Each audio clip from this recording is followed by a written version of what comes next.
Yes, they should be, yeah. Oh, there we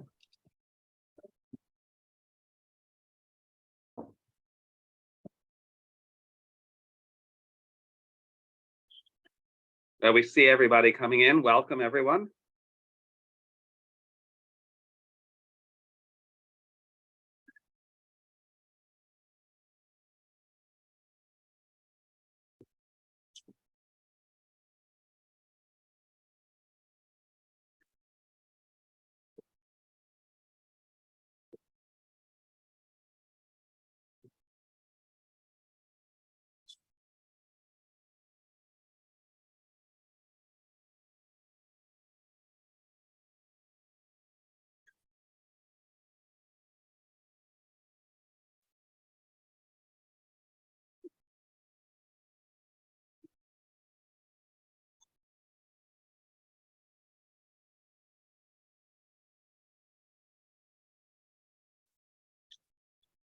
Again, welcome, everyone. We're just settling in. We'll be starting in a few minutes.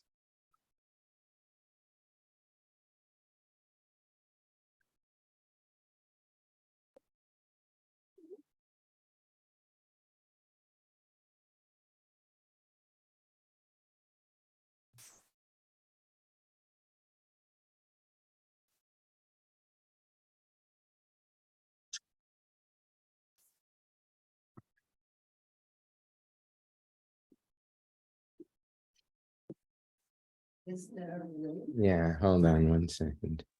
I got in, but now I'm afraid. Daniel, we're listening to you. I know. I'm Kathy is not.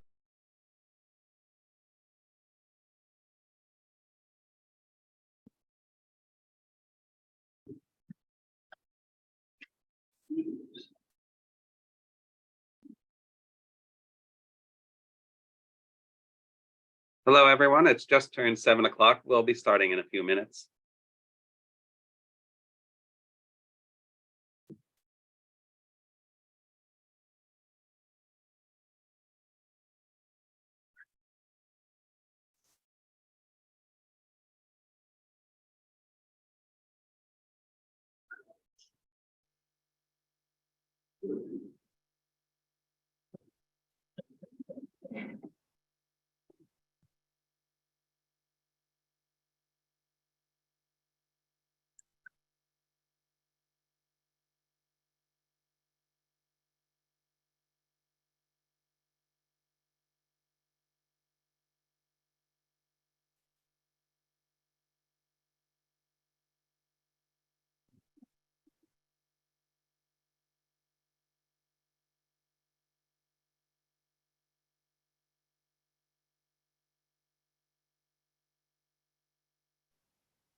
And hello again, everyone.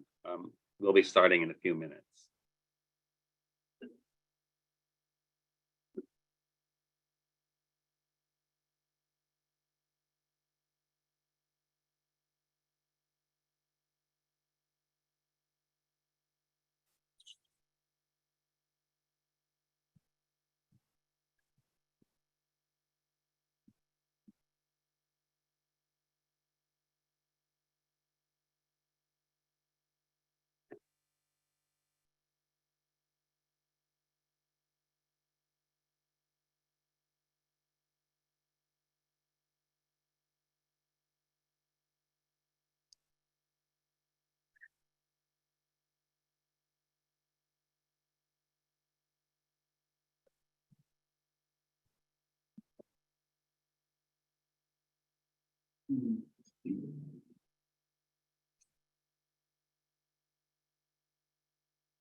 We will be starting in just a couple of minutes. Thanks for your patience. We still have some people coming in from the waiting room.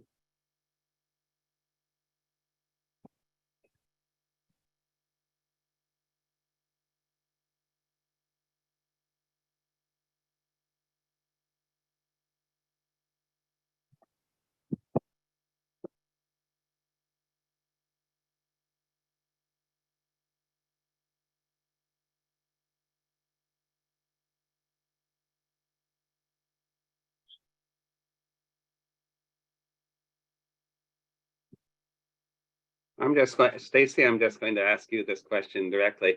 Do we still have folks in the waiting room, or shall we get started? You think? So far, everyone's let in, so you could begin. Okay, let's get started. Good evening, everyone. I'm David Brownlee, and I'm delighted to welcome you to this evening's fireside chat. I'm coming to you from the virtual fireside at Falling Water. I'm welcoming you on behalf of myself and Daniel Vieira and Hank Hallowell and the Beth Shalom Preservation Foundation, which is a non-sectarian, nonprofit organization dedicated to calling attention to and to preserving this extraordinary Frank Lloyd Wright designed monument.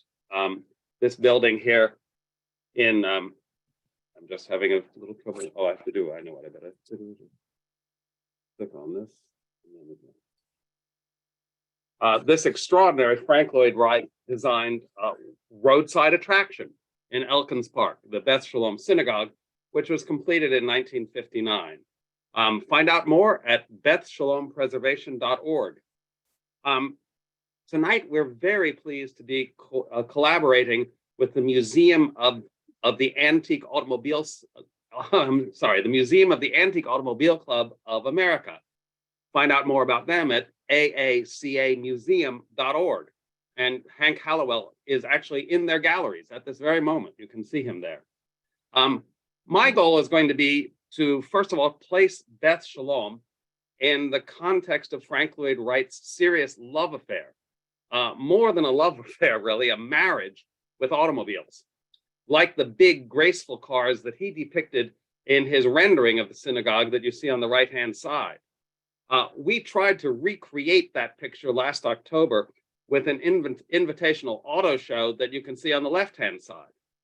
I'll talk for about 20 minutes, and then I'll turn the screen over to Dan and to Hank, who will each talk about some of Wright's cars and other exciting cars from that era. Just a couple of announcements to begin with. We are recording this presentation, and you'll be able to find it later on the bethshalompreservation.org website. And if you have questions, please put them in the Q&A. This is a webinar format event, so there is no chat, but put your questions in the Q&A, and they will be presented to us when we're done. We'll stay as long as we can bear to answer all the questions that you can think of asking. And with that, let's get started.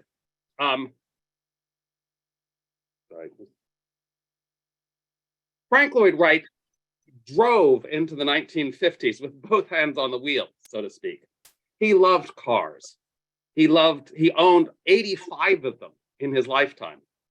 He loved all kinds of cars. Big cars, small cars, luxury cars, cheap cars, new cars, classic cars, you name it, he had them.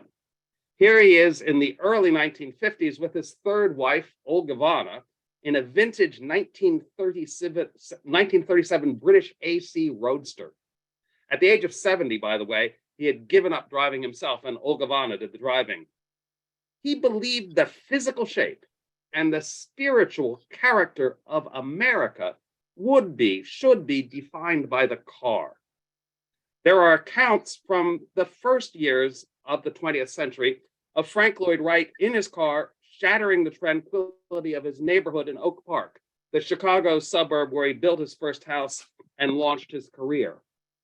But it was in 1928-29 when he first went to Arizona, following on what seemed like it was going to be a very lucrative project. It was in that winter that the car bug really bit. to cover the 1,700 miles between Taliesin, his home in Wisconsin, and what he called the Okatilla camp in Arizona, he needed a big car. And he bought and proudly showed off a used 1925 Packard Phaeton that you see here posed in front of the camp. But grand as the Packard was, he soon learned about something much grander. The Cord automobiles that were being built in Indiana, gigantic vehicles whose long, low hoods sheltered 12-cylinder engines, and which had the remarkable innovation of front-wheel drive. Always alert to technological innovation, Wright bought a Cord and offered a testimonial to the builder for his advertising. He wrote for the use in advertising, a Cord front-wheel drive automobile is as nearly self-driving as a locomotive on rails. Unfortunately, the car really didn't drive itself. As Wright discovered in November 1933, when en route to an out-of-town lecture, he plowed into the side of a florist's truck that had ventured across his path. The Cord did survive, florist truck not so much, but big monthly payments and difficult to find service led Wright to consider other options. Now, to be sure, large luxury cars continued to hold his attention, and he bought a couple of big Lincolns before World War II stopped civilian car production. When one of his apprentices rolled one of the Lincolns and demolished its roof, Wright designed a custom replacement, although it took him several years to find a body shop that would build it at a cheap enough price. Sleekly streamlined, it had no rear window. It was said jokingly that Wright didn't look back. And it was painted in his favorite dark red, the Cherokee red that Oldsmobile had introduced in 1935 as an optional color, and which Wright subsequently used for almost all his cars and for his buildings too. Wright also bought smaller, sportier cars. He had an MG, a Carmen Ghia, a Jaguar, and this 11-year-old AC Roadster that he bought in 1948, which I'd showed you before. He bought Jeeps and a Land Rover for his farm, and collected and studied cheaper cars for the average American, all of whom he wanted to put on the road. He had a special affection for the little vehicles made by the Crosley Motors Company of Cincinnati. He bought Crosley station wagons and trucks and several versions of the little hot shot Roadster that you see here, again with Old Gabbana. The apprentices hated the Crosleys, whose tiny engines were really not up for the annual pilgrimages between Wisconsin and what became Wright's permanent winter house in Arizona. But big cars, sleek cars, were what he really loved. In 1953, he bought a big Jaguar like this one, and he got to know the New York car importer Max Hoffman, from whom he bought two Mercedes in 1956. He's posing with them in the top photograph. One is a rather pompous-looking sedan, and the other is a 300 SL sports car called the Gullwing because of the remarkable roof hinging system shown at the bottom. Why all the cars? Why all the cars? Well, I don't think there's any escaping the fact that Wright loved both speed and glamour, but he also thought of cars as a defining element of modern life and part of the modern built environment, as architecture, literally. He told an audience in 1957, there isn't anything connected with your lives that isn't architecture. Your clothes, the way you dress, the way you live, and the way you sit down and eat, and what you eat. The car is architecture. Reciprocally, Wright shaped his architecture to accommodate the car. For Frederick Roby, a young executive in his family's Chicago bicycle manufacturing firm, Wright designed one of the first of his famous prairie-style houses. He gave it a 3-car garage. This is in 1908, before most people had one car. In 1925, Wright designed an extraordinary automotive project for a speculator named Gordon Strong.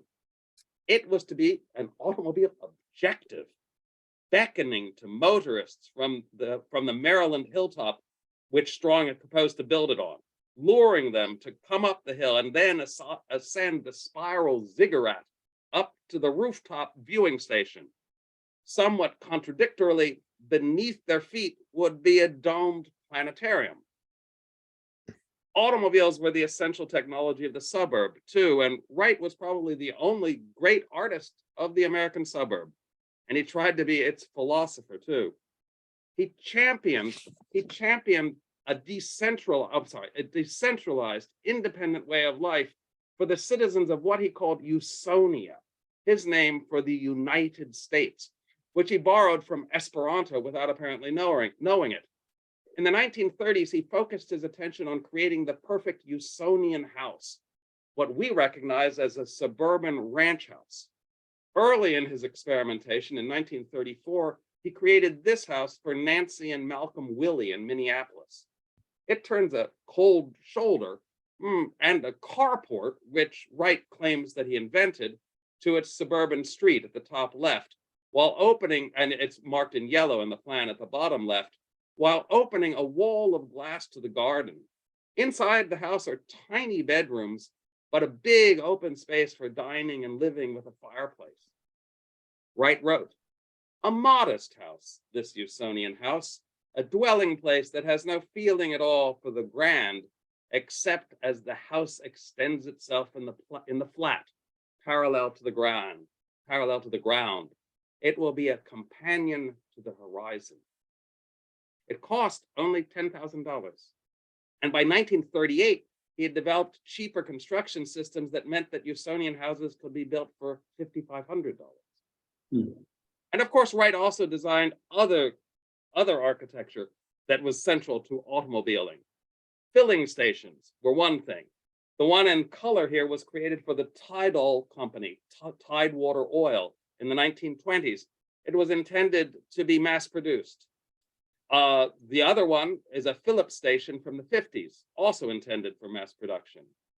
Both would have replaced collision-prone ground-mounted gas pumps for hoses that would dangle down from above, which hardly seems much safer, frankly.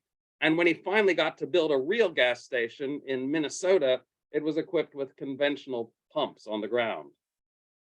Wright's list of works contains all kinds of buildings for cars. Perhaps most wonderfully, in 1954, he designed a Park Avenue, New York showroom for his friend Max Hoffman with a spiral ramp to show off the Jaguars, a ramp like that of the Guggenheim Museum, which was then on the drawing boards in Frank Lloyd Wright's office. Wright didn't think small. It wasn't just about architecture. He proselytized about American life and the American city, or rather the replacement of the city by an unbounded car-centric Usonian suburb that he called Broadacres City. The campaign really got started with a lecture that he gave in Princeton, part of the series called the Kahn Lectures in 1930, which was published as a book called Modern Architecture.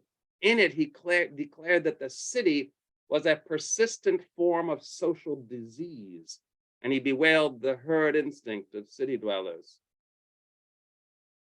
His next fusillade was the provocatively titled Disappearing City of 1932, in which he complained that urban children grow up herded by thousands in schools, built like factories, systematically turning out herd-struck morons. And in 1934, he set his apprentices to building a gigantic model of what he had in mind. The new city, he explained, the new city will be nowhere, yet everywhere. Broadacres City. And here are the apprentices working on the huge model in Arizona that winter under Wright's careful eye. This is them in January of 35. Once complete, the model was immediately shipped to New York, where it was put on display in the spring of 1936 in that citadel of the opposition, that monument of concentrated urban life, Rockefeller Center. And then it toured the country.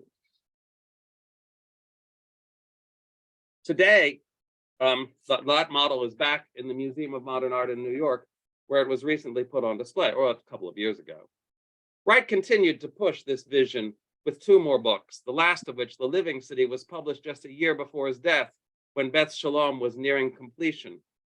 The diagrammatic key to the plan in that book enunciates the details of Broadacres City. There is no urban center or concentrated settlement.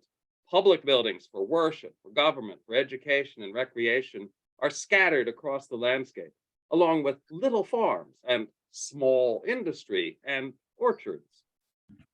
There are some medium and large houses marked on the plan, but most people will live in little Usonian houses on 1-acre lots, which were large enough to let people raise some of their own food. Needless to say, the schools in Broadacres City are small schools, not the urban factories that he deplored, and distance would be measured not in feet or miles, but in time.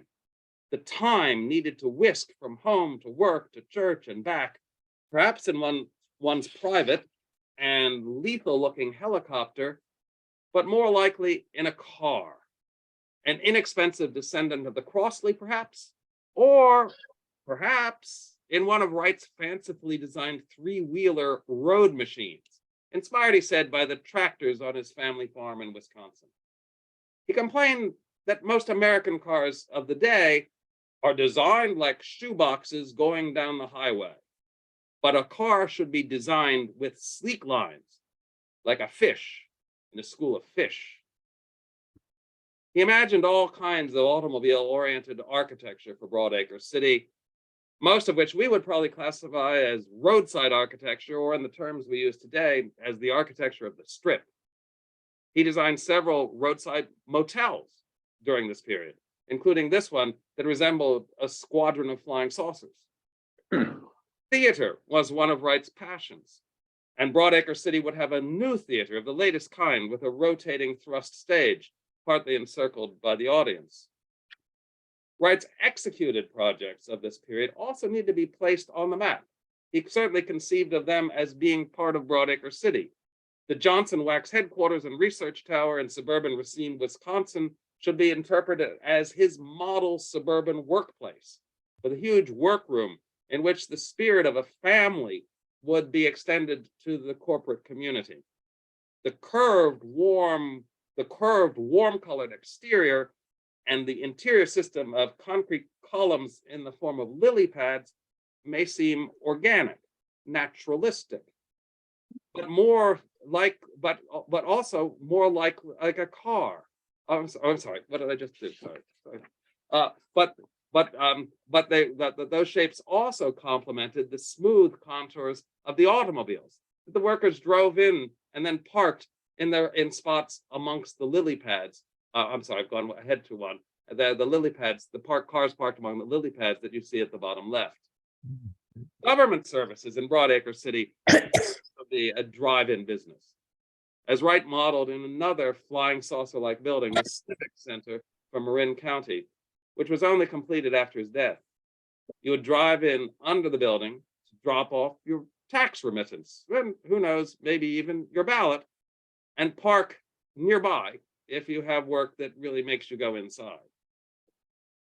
The museum that Wright created for Solomon Guggenheim in New York City, a project that frequently brought him to New York during the same time that he was working on Beth Shalom in Philadelphia, it must also be imagined as having a place on one of the automobile thoroughfares of Broadacres City. In fact, Wright's first ziggurat-like design for the museum on the right borrowed its form from the spiral of the automobile objective for Gordon Strong on the left. As built, as you know, the design was inverted, flaring out instead of in as it rose, and the spiral ramp was brought inside and put in the service not of cars, but of American Usonian museum goers. Even on foot, Wright conceived of these Usonians as being perpetually in motion, able to come together only if they could somehow keep moving, as on a spiral ramp. In truth, it really wasn't a museum, but, Wright said, it was a house for our people, in the spirit in which our democracy was conceived. The individual integrate, that is to say, part of a group, but also free in an environment of his own. He also called it a plastic humanistic space. And the faceted man-made mountain that is Beth Shalom Synagogue in Elkins Park was also conceived as a building, in this case, a house of worship for the automobile-oriented American suburb, a building that would have a place in Broadacres City, a strong roadside presence whose bold form and joyful decoration beckon us up the driveway and to the front door, as surely as we are flagged down by other American roadside architecture of the 1950s, like these examples of so-called Googie architecture from Los Angeles. That's Googie's coffee shop itself on the lower right, which gave its name to the style, and an expressionistic filling station by Jin Wang at the top left. Indeed, with its craggy silhouette, especially the two triangular ears on each side of the facade, which contain the chimneys of the fireplaces in the two lounges in Beth Shalom, which was completed in 1959, even looks a bit like the famously finned cars of the late 1950s. Indeed, we know that Olga Vana had a 1958 Plymouth Fury, like the one pictured in the center here. But I need to put the brakes on when it comes to that kind of thinking. Beth Shalom was designed in the early 1950s.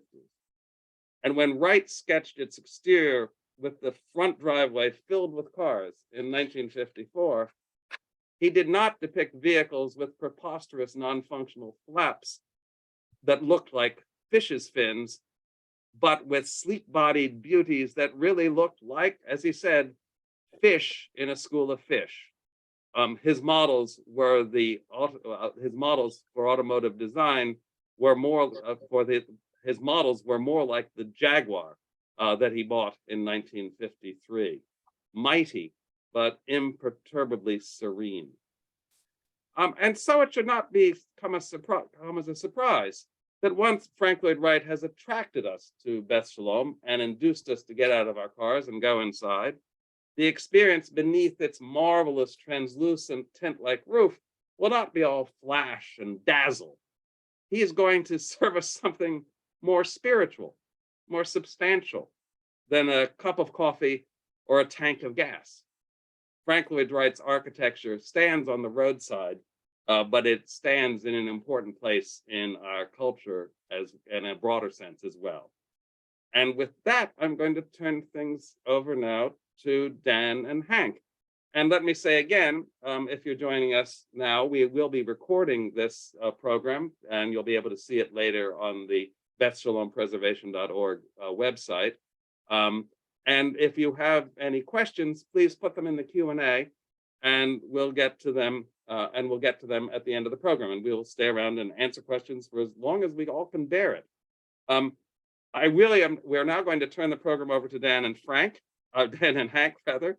And we're going to show a kind of a picture book of images of cars, and they are going to take turns introducing them and then conversing about them.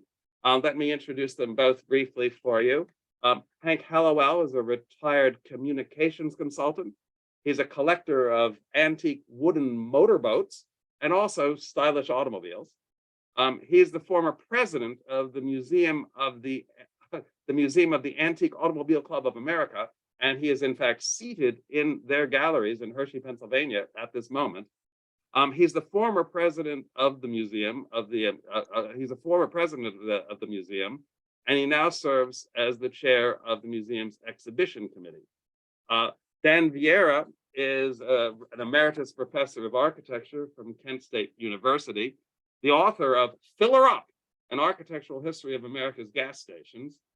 He and his wife, Catherine, have retired to the Philadelphia area, where they're currently involved in grandparenting and preserving and somewhat irreverently updating a mid-century modern house. They also take care of a family of Volkswagen cars, a 1969 convertible Beetle, and a split-window 1966 VW bus. there's the slide that I should have put up there while I was introducing them. And there again, you see Beth Shalom with big finned automobiles in the foreground. I'm going to spool us through the slides, and I think that the first slides up are of Cord automobiles, and I think Hank, you're going to lead off the discussion of these cars. That's right. Thanks so much. And I might add, you're a tough act to follow, but I'll do my humble best. Well, you have the fun of talking about cars. I have to talk about architecture. Right. So the first car in the top two slides, working left to right, are the famous L29 Cord, just very similar, different body style than the one Frank Lloyd Wright had, but that's actually here in the museum and part of our collection. It's the first front drive production car manufactured in the United States. Cord really wanted to achieve a super low racy look, and he hired Alan Leamy to make that design. Leamy did many of the great Auburn and Ford designs of the time for the Auburn Ford Duesenberg Corporation. He used a principle patented by race car designer Harry Miller, who was whose cars were being raced in Indy at the time. And that's how they developed a front wheel drive mechanism. The engines turned backward with a transmission in the front, requiring a mile-long, very low hood. It's really a breathtaking, beautiful design, but there were some problems. And the very large problem was that it was very difficult to handle. The placement of the engine backward with the rear weight focused on the rear of the car made the front end very difficult to handle with almost no traction, as the florist found out with that truck that was broadsided by Frank Lloyd Wright. But it's so beautiful. They could only build 4,400 of these over a period of 4 years so it was a very, very short run that was due to the Depression. It sold, prices began at $3,095, $1,929, which is about $54,000 now. And in the Depression, of course, that was just not reachable for anyone. So the Cord automobile went out of production in 1932, but it would return in 1936 for a year and a half with another fabulous coffin nose design, designed by Gordon Bury. That too didn't sell, and that was the end of the Auburn Ford Duesenberg Corporation. The 1940 Lincoln Continental, which you see at the bottom of the page, was also one of Wright's cars. It's a fascinating car, really designed by Bob Gregory, with the help of a fellow named Edsel Ford, who was Henry Ford's son. For those of you who aren't really into cars, you might think, well, I thought Edsel was a car. Well, that's true, but they named the car after Edsel Ford.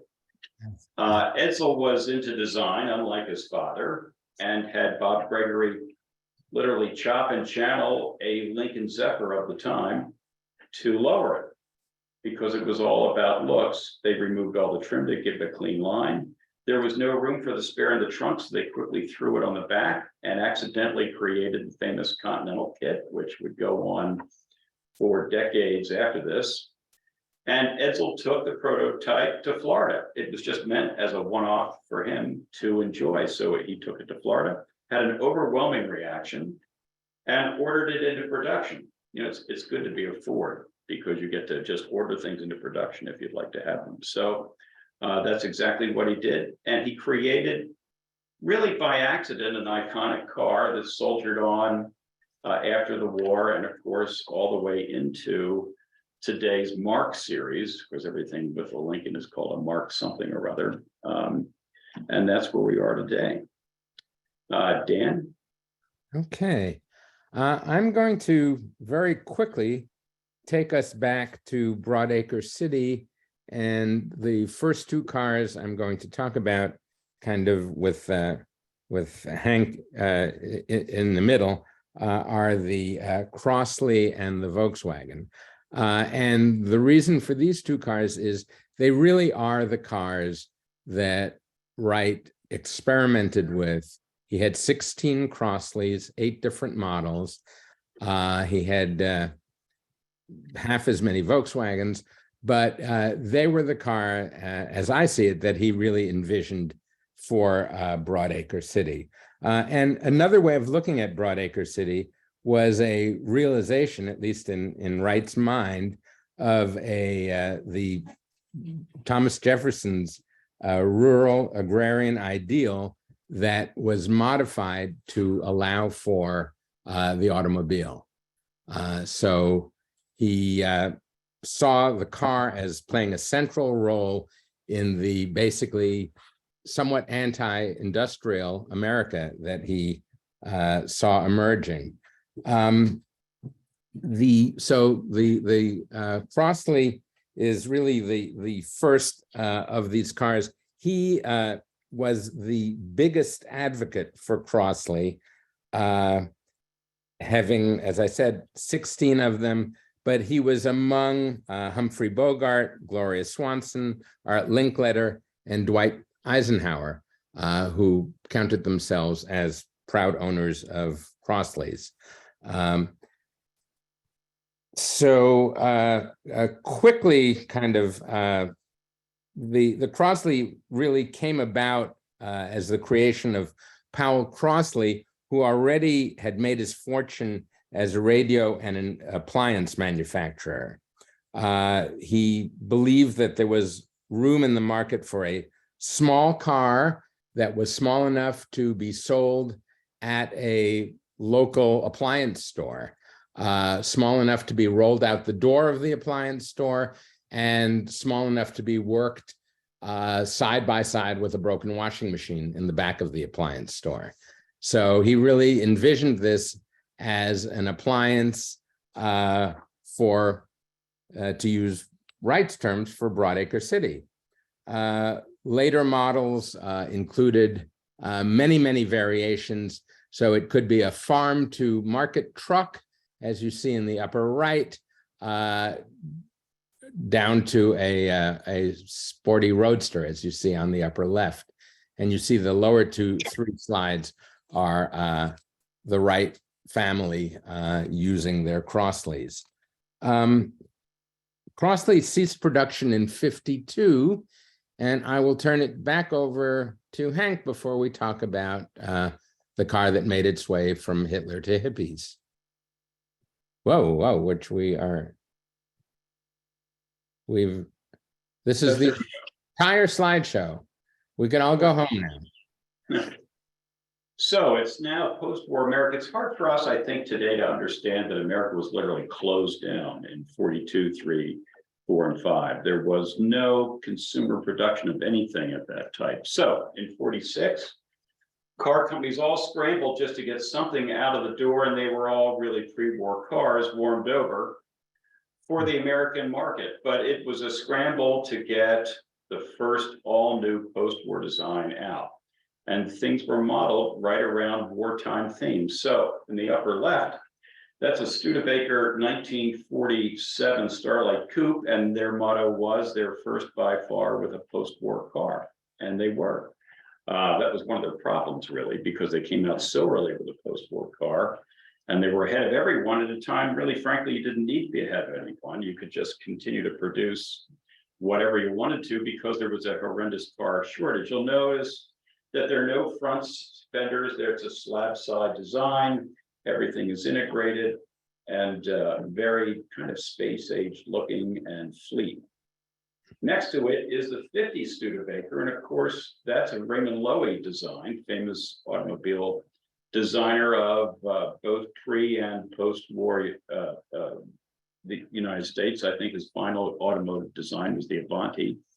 His first one was a car for Hupmobile before the war. He told his designer, Bob Burke, who worked for him, that he wanted a bullet in the front so that it looked like it was made for a Z propeller. That's a French accent from Raymond Loewy. And his personal car, he drove around New York with a propeller that he had put on it, which would spin in the breeze. Ford was also right at the forefront. That's in the center picture. That's a 49 Ford. They call those shoebox cars because there are no rear fenders. If you look at the Studebakers above, there's a bolt-on rear fender, but not so with the Ford. That's really a very, very daring look, especially for 1949. To the right below that is a Tucker automobile design, brainchild of Preston Tucker, who got his start at Indianapolis with Harry Miller, and we discussed him before with the Accord and the front wheel drive design. Tucker wanted something completely different because we were at a point where America could do anything at that stage. And he designed the rear engined Tucker. So the engine's in the back. It has a Cord pre-selector transmission. The front is where you put the luggage, like a Ford there, right? And the center headlight rotates, just as very similar to adaptive headlights today. And sadly for Preston Tucker, who ended up modifying a helicopter engine, he was only able to build 50 before a Securities and Exchange Commission investigation put him completely out of business.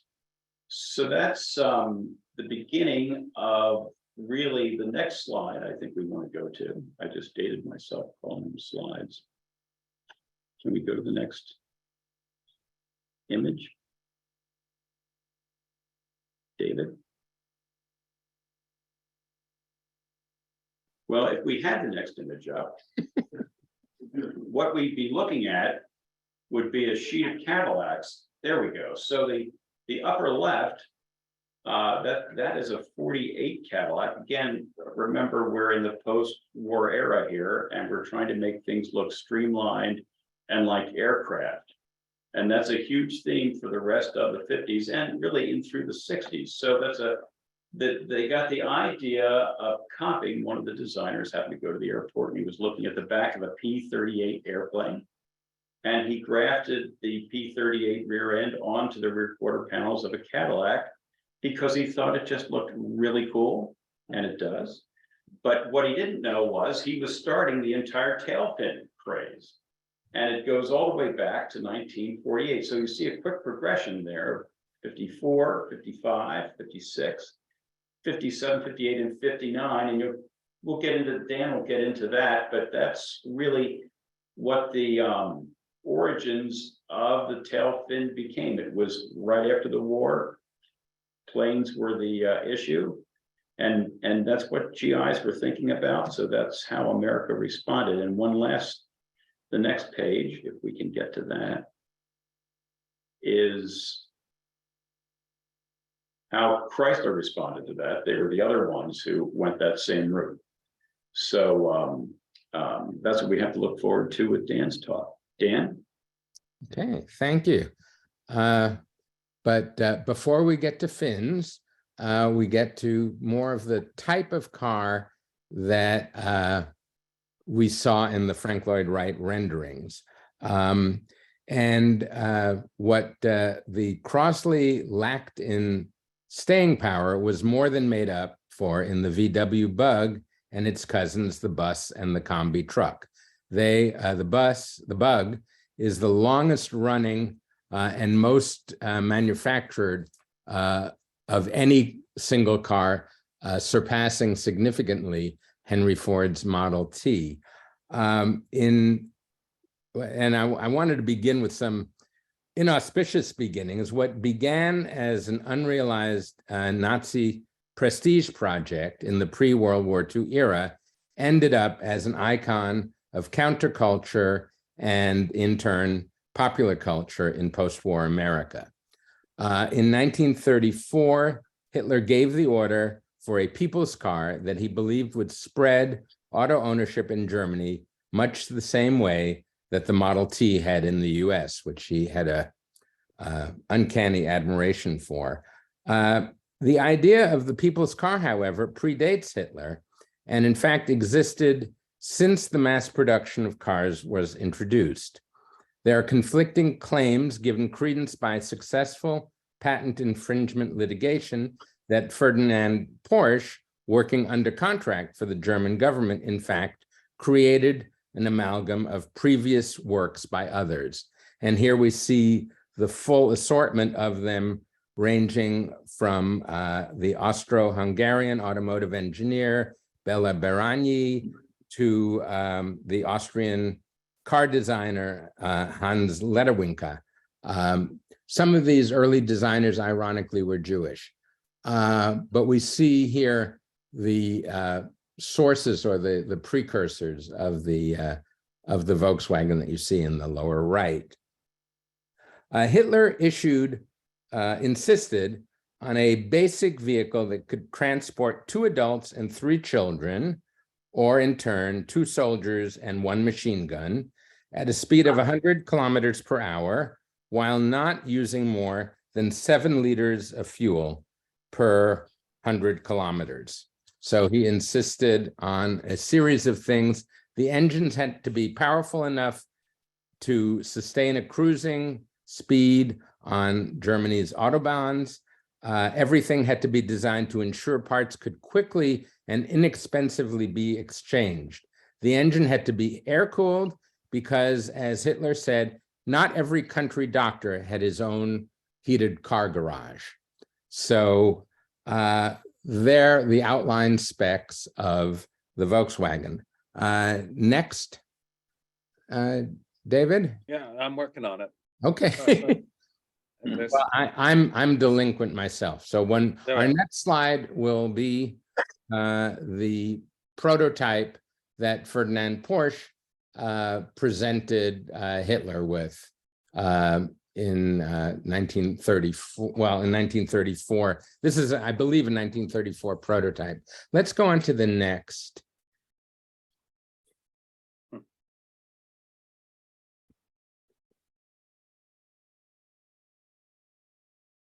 And I here apologize that it's behaving slowly. So no, it's so am I. That's fine. Here we see from the prototype to the finished product, and you see the propaganda purposes to which the car was put. Having said that, the plant that was set up outside of Hamburg to produce this people's car was virtually immediately repurposed to military goals, and there was virtually no production of the cars. They were set up, but it never really took off. I think we're ready for the next.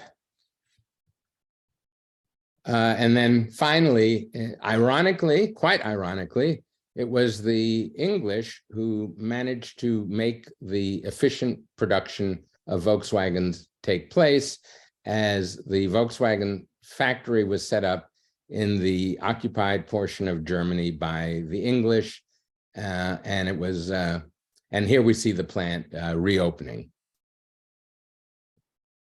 Okay, after the adoption in the US, here we see everything except the bus, and we see a preview of what we're going to see in terms of some of the Volkswagen ads. This is actually interesting.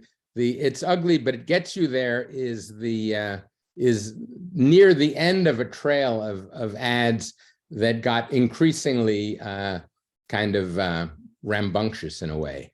But here we see the split window bug, the Karmann Ghia, which again was designed, well, the Karmann Ghia again, and this sample, this preview of the ads that we're going to see.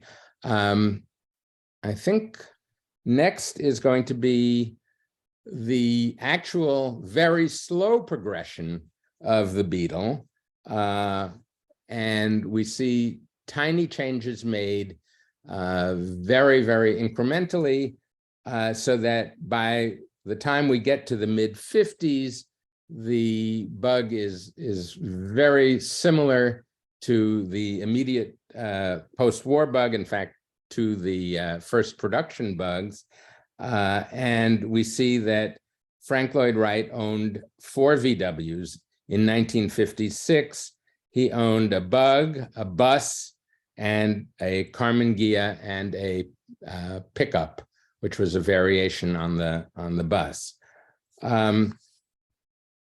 let's move to the next. In the United States, the Beetle, with its oddly kind of retarded tear, pre-war teardrop streamlined styling, which again made it look a little like the cars Frank Lloyd Wright was so fond of rendering, that lended a profoundly unconventional air, making it an anomaly in the car culture dominated by size, showmanship, eventually fins, and certainly annual model changes. It's exactly these unconventional traits that were exploited in the late 1950s and early 60s by the equally unconventional ads created by the New York-based Jewish-owned advertising firm of Doyle Dane Bernbach. With a nominal budget of only $800,000 in 1960, Helmut Krohn and Julian Koenig of DDB adopted a clever minimalist approach that resulted in deadpan black and white ads that cut through the clutter with an irreverent, humorous tone bordering on self-deprecation, urging car buyers to think small. And then you see over time they got more aggressive. This is Think Tall for the bus. And here we see an ad, Nobody's Perfect, the implication being that even a Volkswagen could get a flat tire. The flat tire was presumably the Firestones, the cousins to the Ford's fault, not Volkswagen's fault. And then finally, we all know about lemon cars. Well, apparently the phrase that a car is a lemon came from the Volkswagen ad of DDB. The United States became Volkswagen's most important single foreign market, peaking with a production of 40% of Volkswagen production being consumed by the United States. Okay, after the lemon comes the icon of counterculture. The irony here is obvious that the car that started out as the showpiece, the propaganda showpiece of Hitler's Germany became the icon of counterculture, very much the opposite of Hitler's homogenized ideal. The Woodstock generation driving a Beetle or its larger cousin, the Volkswagen van, saw it as a form of protest against materialism and the gas guzzlers churned out by America's big car makers. A certain segment of society decided to, quote, turn on, tune in, and drop out, as Harvard psychologist Timothy Leary put it. Following this, the car was adopted by America's popular culture. And it became the basis for Herbie, the fictional race car with a mind of its own, who had appeared in a series of movies ranging from the late 60s into the 21st century with a remake. So the Herbie series was almost as prolific as the VW itself. In 1973, Woody Allen and Diane Keaton uncovered a Volkswagen that hadn't been started for 200 years, and of course, it started perfectly. This was the corollary to the president who had been so bad that no one had any records of anything he had ever done. Okay, in the end, on July 30th, 2003, the last of the Volkswagen Beetles rolled out of its Mexican assembly plant.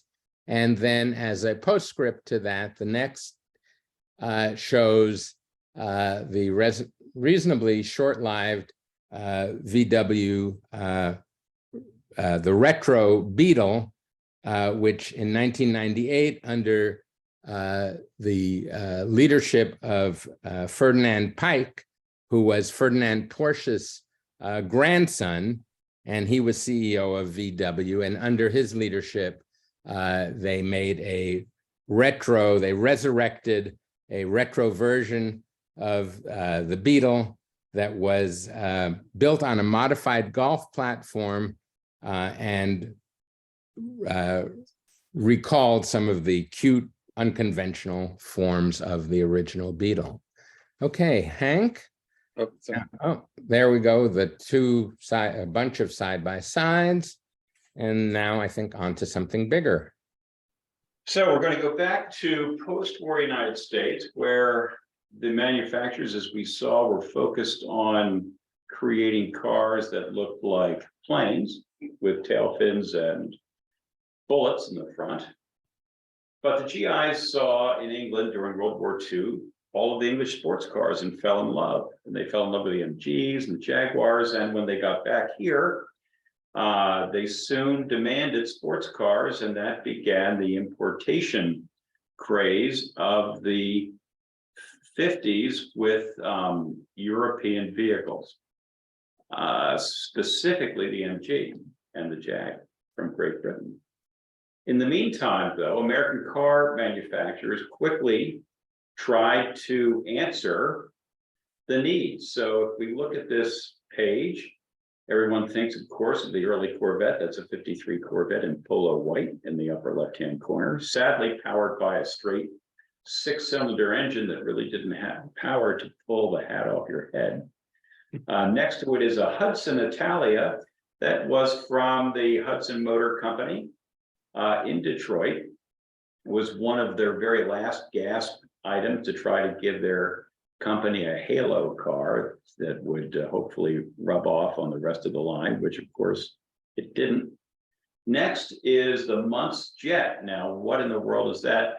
There was a in the crazy days of the 50s, there was a sales giant in the LA area named Madman Muntz, and he sold television sets to a hungry United States, and he thought he would get into the sports car market and created the Muntz Jet, which was largely made by a man named Frank Curtis. He bought the rights and quickly put it in production and lost a bundle. Then the lemon yellow number in the bottom left was designed by a famous designer named Dutch Darren for Henry Kaiser, of course, who we all know from Kaiser Aluminum and the Kaiser warships. He thought he could take over the automobile industry by storm, and he lost his shirt as well. The Kaiser was his, the Kaiser Darren was his entry, and that door, which you see just ahead, that big dip in the rear fender, actually slides forward into the fender and totally disappears. A magnificent idea that's a complete, really, problem in production, especially if you get any dirt in the track. And then, of course, the car that was the most successful was Ford's entry, the Ford Thunderbird. That's a 1955, you see there. That stayed as a 2-seater sports car for 3 years. That was much more successful than the Corvette because Henry Ford was smart enough to put a V8 in it, right? And it really was peppy, fun to drive, good looking, practical. The Corvette did not have wind-up windows. Also, the Corvette didn't have exterior door handles. That's a little problem. The Thunderbird was a much more traditional car, sold well. The only problem with that particular design is Henry Ford could not get his golf clubs in the trunk. So the next year they used a thing called the Continental Kit, which they stole from his father's Edsel. So it removed the tire from the trunk, so Henry had room for his clubs. Meanwhile, Max Hoffman, who of course was doing business with Frank Lloyd Wright, was the importer of virtually every European manufacturer you could think of. And that's because he was in the car business in Austria, and as a Jew fled Austria right before 1939 and came to the United States. And immediately as the war broke, he went home and signed up as many manufacturers as he could, one of them being Mercedes-Benz. So if you go to the next image, David. I'm working on it. I'm working on it. Okay. Sorry, David. There's something strange about, I'm sorry, a very strange technical thing. So as David works on that, what we'll see in the next page is There. Oh, oh, this- no, no. there we go. Okay. Well done. Well executed, David. He went to the Mercedes-Benz board of directors and said to them, we need a Mercedes-Benz sports car over here. They had no intention of building a sports car. We think of Mercedes-Benz, of course, of this giant engineering firm that takes years and years to come up with anything and is completely tested, well thought out. Here's the story of the Gullwing, and it's going to surprise, I think, a lot of people. He said, we need a Mercedes-Benz sports car over here, and I will right now give you an order for 1,000 of them. That got their attention. So in 1954, they committed to building 1,000 Mercedes-Benz sports cars. The only problem is they didn't have anything. So they took their W194 purpose-built race car and turned it into the W198 300 SL Gullwing in less than 6 months. All right. So for those of us who don't know anything about building a car, let me just say it takes more than 6 months to build a car unless you just recreate something you have. And that's exactly what they did. The Gullwing body is an aluminum an aluminum body stretched over a tubular frame. And because of that, it uses very high sills for strength because it doesn't have a chassis. The only problem with that is after they engineered that, they realized there was no room for a conventional door. So the only thing that they could think of was to create the very thing that it's known for, which of course is the Gullwing. And those are actually springs. They're not hydraulic. It's a spring in a long tube. And ironically, it was the very last thing they thought of, which makes the car so iconic, and which I think is maybe a good lesson in life for all of us. For a small extra charge, you could order a full aluminum body, which would cut the weight further because, of course, SL stands for sports light, right? Because they want a lightweight body so that it'll go faster. So that's the origin of SL. Only 29 people took them up on the full aluminum body. It wasn't a lot of money, but instead instead of going with the standard plaid cloth seats, they opted for things like leather interiors and fitted luggage. And just like Lloyd Wright's homes, that included purpose-built furniture. So I would assume that that's why this would appeal so much to Frank Lloyd Wright. Max Hoffman went on to sign a distribution agreement with he thought it was a brainstorm, with a famous company, Studebaker-Packard. However, he didn't realize that Studebaker-Packard might not have as long a future as Mercedes-Benz. So that is the end of our Gullwing story, Dan. Okay. Yeah. Well, that is a rather amazing story. I think we're now going to look at the anti-Gullwing, where the wings are the fins. And here we see the synagogue building in the background with a series of fins kind of poking us in the face, which is how I want to start out with. I want to start out talking very quickly about fins and then move on to the '58 Plymouth Fury. A car, interestingly, as big as its fins were, it's a car that marked the beginnings and endings in so many ways of the whole fin story. These are, if we look at the next, we will see a cartoon version of what was to become the reality of Frank Lloyd Wright's Broadacres City vision.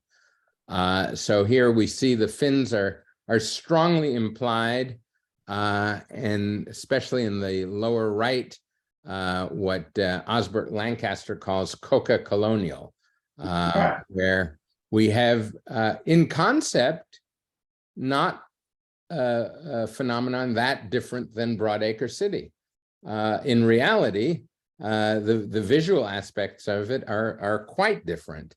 And we see that the fins are everywhere, in the carport, in the cars. David, I think if you can use a Volkswagen analogy, we can make the mice run a little faster. We see, well, maybe not that fast. Well, that's what I get for asking. Here, quick to reinforce Hank's point about the military and the Finns and Harley Earl's influence. Harley Earl was an early mentor of Exner, who was responsible for the Plymouth Fury and the entire line of Chryslers. The entire line together was called the Look Forward, the Forward Look, and that was Virgil Exner's brainchild. It's interesting because in a way, this fin-laden car was a variation on various things that Exner had been exposed to. He started out working with Harley Earl at GM, where he became chief designer of the Pontiac line. He then went on and worked for Raymond Loewy. And in fact, the Studebaker that was most successful, allegedly based on a Loewy design, the patent for that is actually in Virgil Exner's name.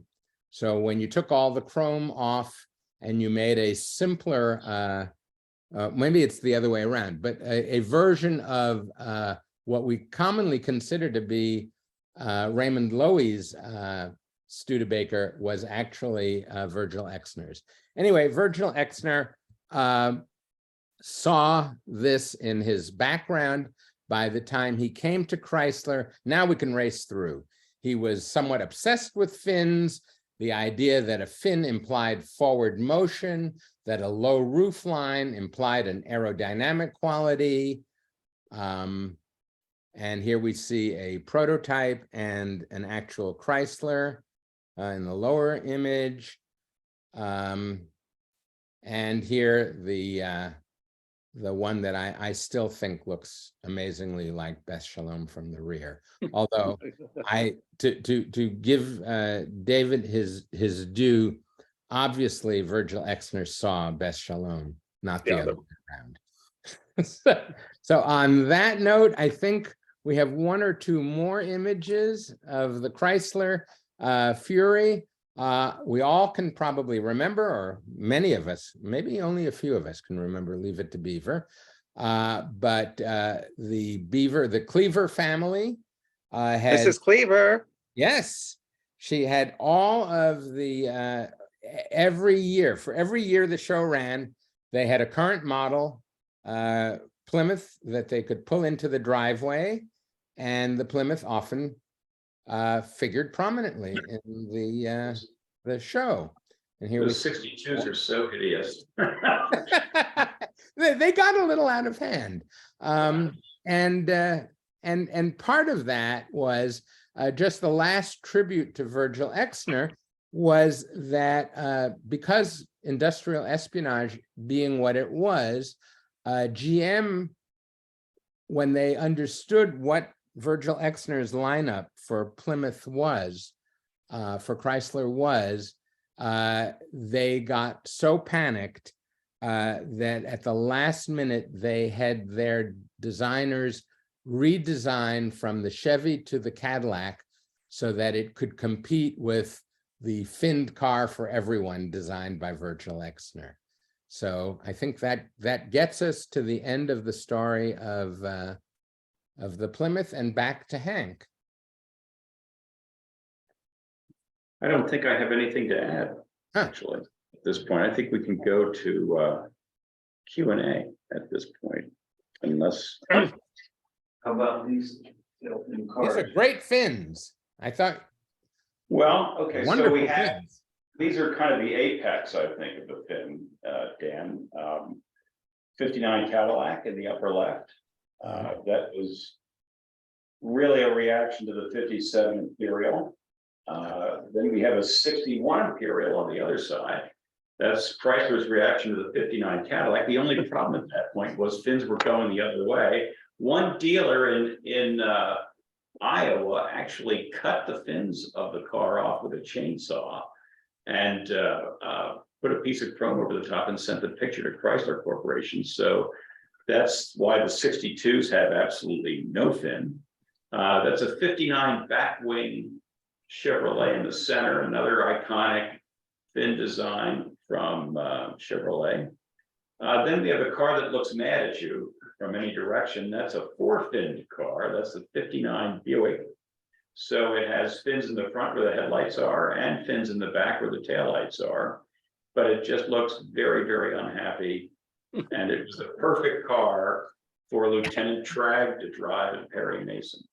Hi. Then the Did far you- right, yeah, and the far right, we have a 58 Mercury, which was Ford's idea of where they wanted to go with ornamentation and fins, and it, to me, just looks like a car put together by committee. But the important thing about the 58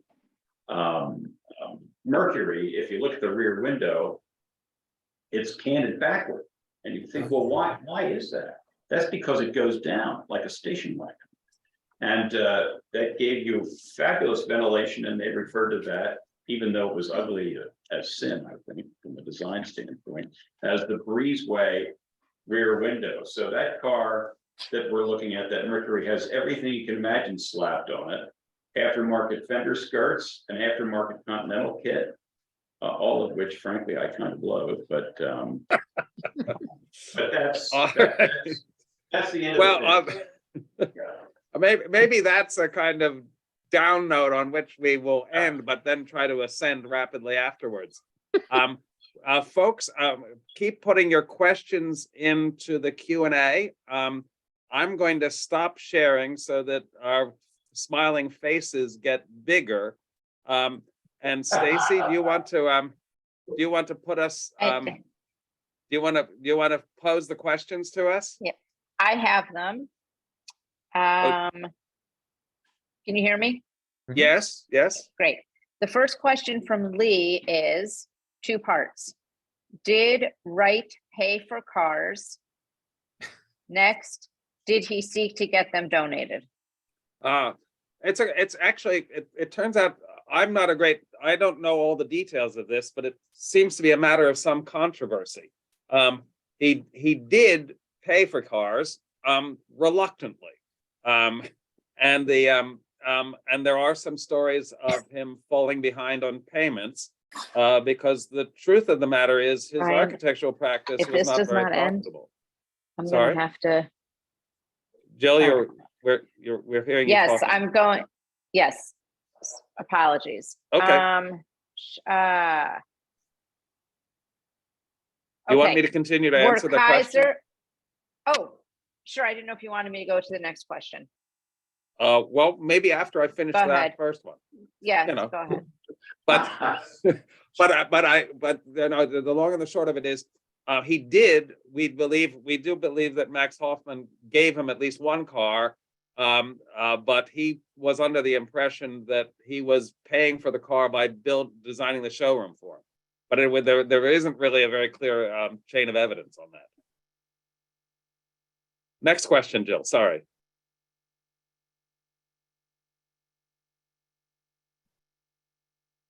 Jill, I didn't mean to offend you, Jill. Please ask us another question. No, you did not offend me. I was muted. Stacy had to unmute me. Oh, yes, she's reluctant to do that for some reason. Does a comprehensive list exist of all of the cars that Wright owned? Yes. There's a book called The Car is Architecture by Ricky Herring, which is still available in print, which does, the book is essentially a catalog of all the cars that he he owned, and it does seem to be quite authoritative.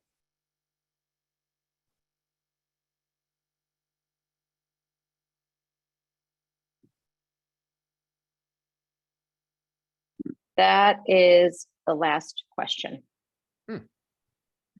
Who's going to skip all the other questions then? Oh. Oh, well, there were a couple of rather cute comments that I think we should throw in. Shelley Aronson asked, were Kaiser cars doomed because of their name? Maybe Americans had enough of Germany by then. Well, I think that's more of a comment than a question. I don't know. And Shelley also says, Ward, I'm worried about the beeve, which is a phrase that those of us who remember, and those of us who don't remember, don't. Yeah. Any other questions from the audience? Last call. Well, I hope that you'll all join me in thanking Jill and Stacy for managing the technology, at least those parts of it that I didn't mess up on my own. And I certainly want to thank Dan and Hank very warmly. And I also really want to thank very explicitly and strongly the Museum of the Antique Automobile Club of America, whose name I finally got right on the first try, for joining us and collaborating on this. I know that many of you on the call were brought to this event by their advertising. And the next time you're in Hershey, go to the museum. In fact, why don't you go to Hershey to go to the museum? With that, I also want to say in the end, please, I want to thank you very, very warmly for supporting the Beth Shalom Preservation Foundation. We have a terrific Frank Lloyd Wright design store in Beth Shalom. You can shop online, and if you're looking for, I don't know, Valentine's Day gifts, I suppose would be the appropriate thing. You can find whatever you could possibly want, and perhaps a little bit more, at the Beth Shalom design store. That's online at bethshalompreservation.org. With that, thank you all very, very much. Thank you. And thank you, Dan. Thank you, Hank. Thank you, Jill. Thank you, Stacy. And good night here from Falling Water, or the virtual Falling Water.